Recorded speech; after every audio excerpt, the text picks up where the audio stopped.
할렐루야. 오늘은 시편 13번째 시간입니다. 오늘은 시편 11편 1절로 7절 말씀을 보아요. 우리의 피난처 주신 여호와, 이런 제목으로 말씀 연기를 나누려고 합니다.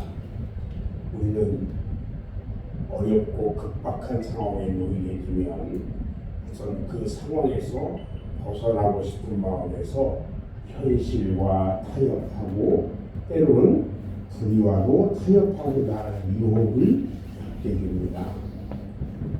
오늘 읽은 시편 11편은 악인에게 위협받는 위태한 인생의 탄식과 그에 대한 신앙적 답변으로 구성된 시입니다. 세상을 바라보면 한없이 탄식할 수밖에 없지만 의뢰하는 자를 유면하지 않으시는 하나님을 내가 바라볼 때에 무한한 감사와 확신을 갖게 되는 것입니다. 오늘 본문은 여호와를 의뢰하는 자의 행복한 노래라 하는 이 제목의 시라고도 할 수 있는데, 오늘 본문의 말씀은 이러한 상황에서 어떻게 해야 하는가를 우리에게 교훈하고 있다는 것입니다. 문답 형식으로 된 오늘 시편인데, 오늘 시편에서 원수들이 자신의 생명을 찾아서 노략질하려는 참으로 절박한 상황을 맞은 그 시인이 오직 유일하고 든든한 피난처 되시는 여호와 하나님께 자신을 의탁하겠다고 진실한 신앙 고백을 한 사실이 오늘 시편에 소개되고 있다는 거예요.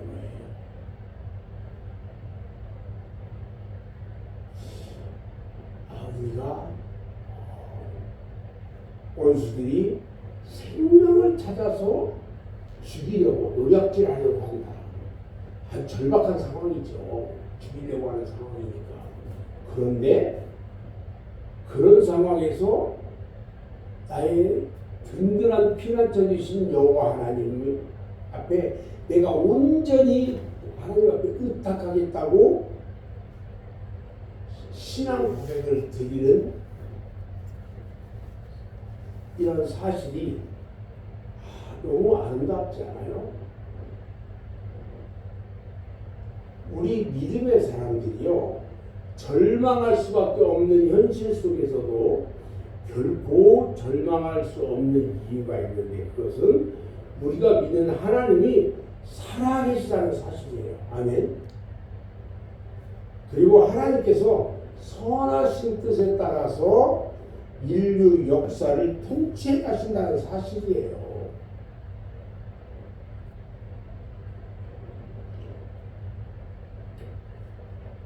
우리 하나님은요, 우리의 피난처가 되시는데, 지금 사탄이 지배하고 있는 이 세상은요, 근본적으로 우리 성도들을 핍박하고 멸망시키려고 합니다. 그래서 비록 죄악된 세상이 우리에게 위로를 주고 평화의 몸짓을 하고 듣기 좋은 충고를 한다고 할지라도 우리는 결코 그들의 미혹에 넘어가서는 안 된다는 거예요. 특별히 세상의 악한 자들이 겨누고 있는 그 화살에 우리가 표적이 되어서 직면해 있다고 할지라도요, 다시 말하면 세상으로부터 강력한 위협과 핍박이 있을지라도 결코 세상의 자신을 내어 맡겨서는 안 된다는 거예요. 성도의 유일한 피난처는요, 이 세상이나 세상이 제공하는 안전하고 평안한 처소가 아니에요. 우리의 피난처는 오직 하나님의 품인 거예요. 아멘. 진정 우리 성도들은요, 결코 편안한 길이나 우리의 욕심에 이끌리는 그러한 길만을 소망해서는 안 된다는 거예요.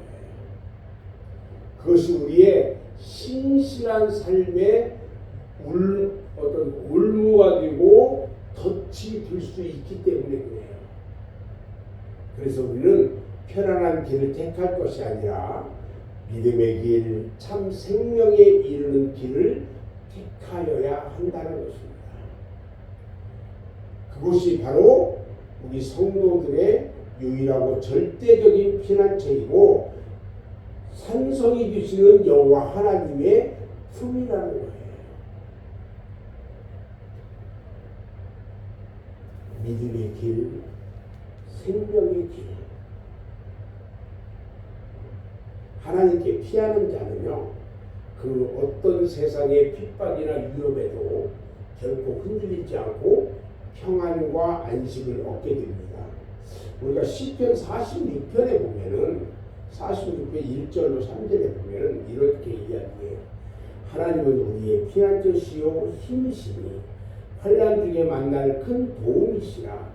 그러므로 땅이 변하든지 산이 흔들려 바다 가운데 빠지든지 바닷물이 솟아나고 뛰어들든지 그것이 넘침으로 산이 흔들릴지라도 우리는 두려워하지 아니하리로다. 우리 주님 안에 평강을 누리는 우리가 되기를 원합니다. 또 두 번째, 우리 하나님은요, 의롭고 정직한 자를 기뻐하신다 그랬어요. 비록 세상에 악인들이 득세하고 불의한 자들이 자기 길을 간다고 할지라도 이 세상을 주관하시는 이는 누구냐? 바로 하나님이세요. 우리 하나님은 당신의 거룩한 성전에 계신다고 했어요. 그분의 보좌는 하늘에 견고하게 서 있어요. 그러나 그 하나님이 세상과 무관하지는 않으세요. 하나님은 그 거룩한 저수에 계시면서 인생을 통촉하시고 감찰하고 계시다는 거예요.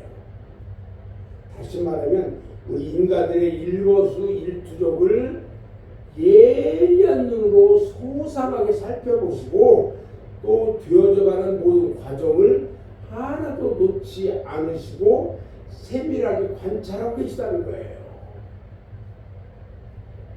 그러니까 우리의 삶의 모든 것들이 다 우리 하나님의 예리한 눈으로 다 관리되고 있다는 거예요. 아멘. 실로 이 지상에서 지상과 천상을 다 통틀어서 하나님의 눈에서 피하고 그런 피해 있을 곳이라고는 아무 데도 없다는 거예요. 바로 그런 점에서 이 땅에서 핍박받고 고난받는 의인들은 소망이 있다는 거예요. 하나님께서 당신의 거룩한 뜻에 순복하며 정직하게 행하는 자를 심히 기뻐하시기 때문에 그들의 삶을 세밀히 살피시고 그들의 삶을 조용히 후원해 주실 것이라는 거예요. 오늘 본문 11절 7절과 마태복음 5장 8절의 말씀에 보면 진실로 옳고 그 심령이 청결하고 정직하게 행하고 항상 하나님을 깊이 의뢰하는 자는 하나님을 뵙게 되는 영광을 얻게 될 것이라고 말하고 있어요. 우리도 우리 주님을 만나는 그런 삶을 살아야 할 거라고 생각해요. 저는 이제 마지막 말씀을 마무리할 건데요. 지금도 사단은 끊임없이 우리 성도들을 공격하려고 합니다. 그러나 능히 사단을 이기신 왕이신 우리 주 예수 그리스도를 바라보는 자는 아무런 문제가 없다는 거예요. 전혀 염려될 것이 없어요. 왜 그러냐? 이미 우리 주님께서는 우리의 방패가 되시고 우리 생명의 요새이시고 우리의 보호자가 되시기 때문이에요. 아멘. 오직 여호와께 피하는 자만이 하나님의 구원의 얼굴을 보게 될 것이라고 말하고 있어요. 히브리서 12장 14절 말씀에 보면 모든 사람으로 더불어 화평함과 거룩함을 쫓으라. 이것이 없이는 아무도 주를 보지 못하리라. 그러니까 우리는 화평함과 거룩함으로 내 주변에 있는 사람들과 함께 화평하고 즐거워해야 한다는 거예요. 그런 삶을 통해서 우리 하나님을 볼 수 있다는 거예요. 왜? 내 안에 누가 있어요? 주님 계시잖아요. 내 마음이 평안해야 돼요. 화평해야 돼요. 그리고 거룩해야 돼요. 이제 다음 주에 제 수요일 시작으로 사순절 시작됩니다. 사순절 시작 동안 거룩한 가운데 있어야 돼요. 또 요한일서 3장 2절 3절에 보면 이렇게 말해요. 사랑하는 자들아 우리가 지금은 하나님의 자녀라. 장래에 어떻게 될지는 아직 나타나지 아니하였으니 그가 나타나면 우리가 그와 같은 줄 아는 것은 그의 참모습 그대로 볼 것이기 때문이니 주를 향하여 이 소망을 가진 자마다 그의 깨끗하심과 같이 자기를 깨끗하게 하느니라. 이렇게 말씀해요. 그래서 우리가 이 시간 마음속 깊이 새겨야 할 것은 어떤 상황 속에서라도 심지어는 생명을 위협하는 급박한 상황에서라도 신앙을 저버려서는 절대로 안 된다는 사실이에요. 설령 모든 것을 다 잃어버린다 할지라도 이 믿음만은 끝까지 지켜줘야 돼요. 그러한 사람을 하나님은 권고하고 있다는 거예요. 우리가 하루의 삶 가운데 힘듭니까? 그러면은 그럴수록 우리 주님을 바라보기 바랍니다. 주님께서 우리들을 위로해 주시고 힘든 문제들을 해결해 주실 겁니다.